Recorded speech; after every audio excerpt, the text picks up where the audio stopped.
tout le monde, du coup on se retrouve dans une nouvelle vidéo où je vais vous parler de cette bête, la nouvelle palette de chez Anastasia Beverly Hills qui a été faite en collaboration avec Amrezy. Amrezy, alors c'est une influenceuse et une instagrammeuse que je suis depuis plusieurs années, qui depuis un petit moment sur les réseaux. Et donc elle a sorti sa 3e collaboration avec la marque.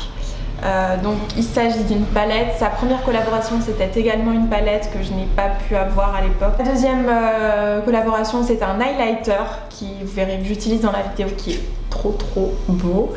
Et on a du coup cette palette de chez ABH qui voilà, qui est très jolie. Je vous en parle, je vous donne mon avis dans la vidéo, dans la suite de la vidéo. J'espère que le make-up va vous plaire. J'ai fait quelque chose d'assez chargé comme vous pouvez le constater, donc ça plaira pas à tout le monde. Mais voilà, j'espère que ça va vous plaire, que ça vous donnera des idées de look et voilà. Je vous laisse pour la vidéo du coup. Voilà, donc on commence le maquillage. Alors j'ai appliqué ma base Smoothing Primer de chez Tarte au niveau des pores qui sont le plus apparents, donc au niveau du nez, du contour du nez. Et maintenant on va passer au fond de teint.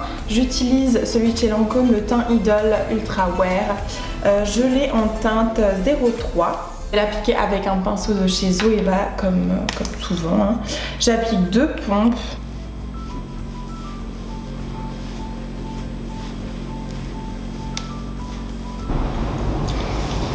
Alors, ça m'arrange pas spécialement de filmer parce que j'ai une peau qui est vraiment dégueulasse depuis quelques jours parce que voilà, je suis en période de règles et d'autant plus que je mange très mal ces derniers jours. Je mange très peu parce que je prends pas le temps, j'ai pas le temps, mais je prends pas le temps. Et le peu que je mange super mal en ce moment, donc forcément ça se ressent sur ma peau. Et puis à ça s'ajoutent les règles, donc ça n'aide pas. D'habitude j'ai 1 ou 2 boutons pendant mes règles et là j'en ai beaucoup trop.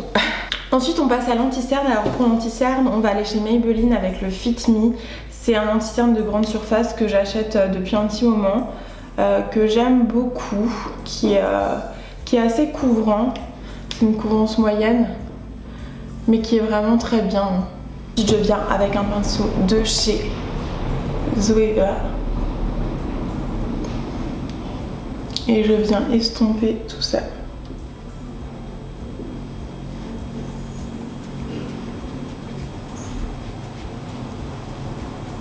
Un anti-cerne qui est très lumineux et qui lisse la peau, je trouve. Une fois qu'on a fait ça, on vient appliquer du correcteur, toujours dessus, celui de chez NARS que j'aime tellement. Je suis vachement contente parce que j'ai reçu pas mal de cartes Sephora pour Noël et du coup j'en ai profité pour me racheter des petites choses, des choses que je voulais tester et puis des backups aussi. Donc je suis vraiment contente, ça va pas tarder à arriver. Je vous ferai un petit unboxing sur Instagram. Je suis un peu déçue parce qu'aujourd'hui je décide de filmer, c'est mon seul jour de repos. Je décide de filmer et il fait super moche. Donc heureusement j'ai les lumières artificielles, mais j'aime bien quand il y a quand même un petit peu plus de lumière naturelle, et la lumière elle est juste dégueulasse aujourd'hui. C'est pas top du tout. Mon seul jour de repos et la lumière est dégoûtante. Bon, de toute manière je vais pas pouvoir beaucoup sortir parce que je filme cette vidéo, ensuite j'attaque le montage directement, comme ça je peux vous poster la vidéo demain. Elle va s'exporter cette nuit si tout va bien, parce que je voulais à tout prix vous la faire au plus vite. Ensuite je viens avec ma poudre de chez Bella Pierre et je viens poudrer particulièrement la zone T. Et puis avec le reste de poudre qui me reste, je fais le reste du visage. Alors si vous entendez des petits gémissements,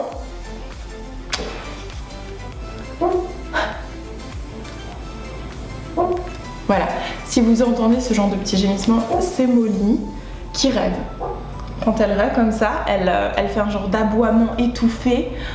En tout cas là, le fond de teint que j'ai mis, le Lancôme Ultra Longwear, il est vraiment trop bien. C'est le 2e flacon que j'achète et vraiment je l'adore. Il est lumineux, couvrant, mais il lisse aussi. Je viens avec mon bronzer de chez Anastasia Beverly Hills. On change pas une équipe qui gagne. Et je viens donner un petit peu de dimension à mon visage parce que là, la fatigue est présente. Alors une fois que j'ai réchauffé mon teint, je viens appliquer mon blush. C'est le blush de chez Tarte, c'est le Expose. Ensuite, on va passer à l'highlighter. Maintenant, on va passer à l'highlighter. Alors, j'en ai profité pour le sortir. J'utilise très souvent. C'est le l'highlighter de chez Anastasia Beverly Hills qui a été fait en collaboration justement avec Amrezy. C'était la deuxième collaboration avec la marque. Alors j'en mets la dose hein, parce que je l'adore et je veux que ça pète. Il est ultra pigmenté et c'est vraiment un trop bel highlighter. Il était en édition limitée, il me semble qu'il a tellement bien marché que maintenant il est passé en édition enfin plus temporaire quoi. On va faire un petit peu les sourcils quand même. Comme je vais faire un make-up assez chargé. On va faire la totale. Je vais utiliser le Cabro de chez Benefit, en 4 que j'ai. Je sais même pas s'il est encore utilisable parce que... Enfin il est pas sec. Parce que je l'utilise tellement peu souvent. Enfin les produits en sourcils en général, j'utilise...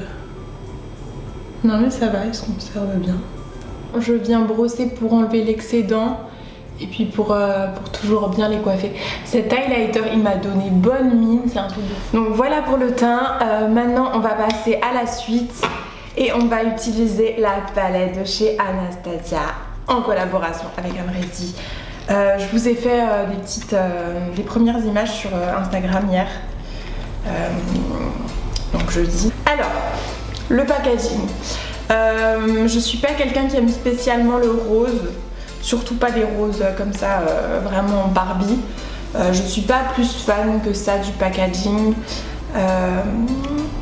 Parce qu'il est rose, parce qu'il est bon, pailleté encore, ça ne me dérange pas. Mais en fait, je trouve que ça ressemble pas tellement. Ça ressemble en fait à Amrezy dans le sens où c'est extravagant. Mais j'aurais pas vu ça pour elle en fait. Ça fait trop girly et je trouve que c'est une femme. De ce que je ressens sur les réseaux sociaux, hein, ça a l'air d'être une femme vraiment de caractère, qui est très féminine, ça oui, mais je sais pas, j'aurais pas mis du rose. J'aurais pas fait ce packaging pour elle en tout cas. Mais voilà. Donc c'est pailleté, hein, mais les paillettes se décollent pas, donc heureusement parce que sinon il y en aurait partout. Donc il y a son nom de noter, qui a 16 teintes. Donc au niveau des fards, on se retrouve avec des pigments pressés, des fards métalliques et des fards mat. Au niveau des fards mat, on en a 2, 4, 6. Les pigments pressés, on en a 2 ou 3 de ce que je vois. Je crois qu'on en a que 2. La teinte Litty et Gemini. Le reste, ce sont des teintes métalliques. Alors les teintes métalliques, j'ai trouvé en les swatchant qu'elles étaient très crémeuses. Elles sont relativement poudreuses, mais ça c'est connu avec ABH. Hein. Ça me dérange pas, ça fait des chutes. Mais ça me dérange pas tant que j'ai un make-up intense, moi ça me dérange absolument pas. Ce qui me dérange un petit peu, que j'ai pu faire pendant les swatchs, je me suis dit en swatchant ça va pas être les mêmes fards et ça se ressemble quand même énormément. C'est la teinte New Walker et OG qui sont juste là. Ce sont des teintes qui se ressemblent énormément. Alors ça j'ai pas trop compris. Il y en a une qui est un petit peu plus chaude que l'autre, mais ça se ressemble énormément. Alors on va commencer avec un fard de transition, la teinte OG. Donc j'ai pris un pinceau estompeur. Les fards se travaillent très bien. De toute façon c'est les mêmes formules j'imagine qu'habituellement. Alors cette palette, je la voulais, quand j'ai vu qu'il y aurait une collaboration, j'ai été tellement contente, tellement heureuse parce que j'adore cette fille. Voilà. Après on adore ou on déteste je pense.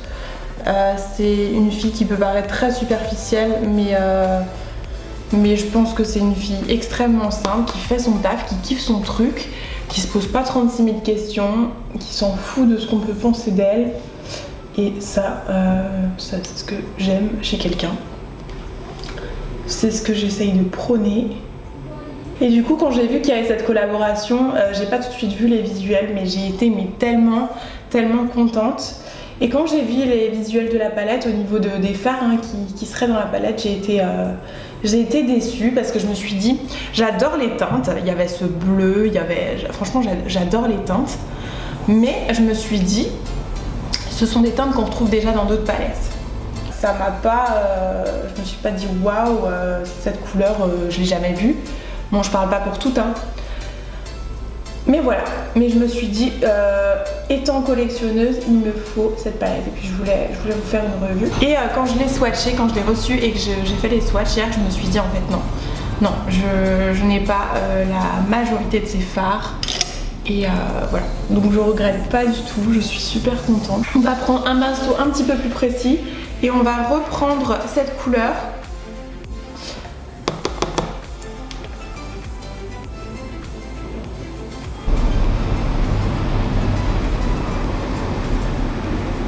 Je suis super contente, les fards se travaillent vraiment super bien. Ce que je vais faire, c'est que je vais utiliser le pinceau de chez Anastasia. Ils mettent toujours un double pinceau dans leur palette. Je les utilise jamais, donc c'est l'occasion.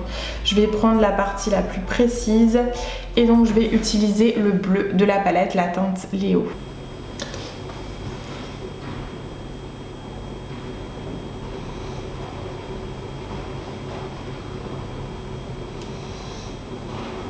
Voilà, donc une fois qu'on en est là, on va venir faire un cut crease pour nettoyer donc la paupière mobile. Donc maintenant que j'ai mis le paint pot, je vais appliquer la couleur Gemini. Donc je vais l'appliquer au doigt sur la paupière mobile. Alors, ce sont des pigments pressés. J'ai déjà les chutes. Les pigments pressés, vous pouvez les appliquer avec de la colle. Là, vu que j'ai mis un paint pot, je me suis dit que ça allait plus ou moins bien accrocher, mais... Ensuite, je vais venir avec un pinceau plus précis de chez Sigma, c'est le E20. Et je vais venir appliquer le marron Hugo au ras de cils inférieur, mais en étant vraiment plus précis. Voilà pour les yeux. Je vais encore finir avec un eyeliner de chez Aiko. Ensuite, je passe au rouge à lèvres. Alors, je vais appliquer un rouge à lèvres de chez Urban Decay, c'est le 1993. C'est un mat qui tire vers les marrons.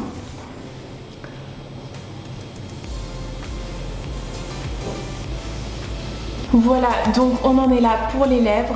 Voilà du coup pour ce make-up, j'ai appliqué du coup les fossiles, les Giselle de chez Huda Beauty qui sont assez dramatiques et donc voilà. J'aime beaucoup ce que ça donne en finalité. Après voilà, j'ai quand même un look qui est très chargé donc ça ne plaira pas à tout le monde.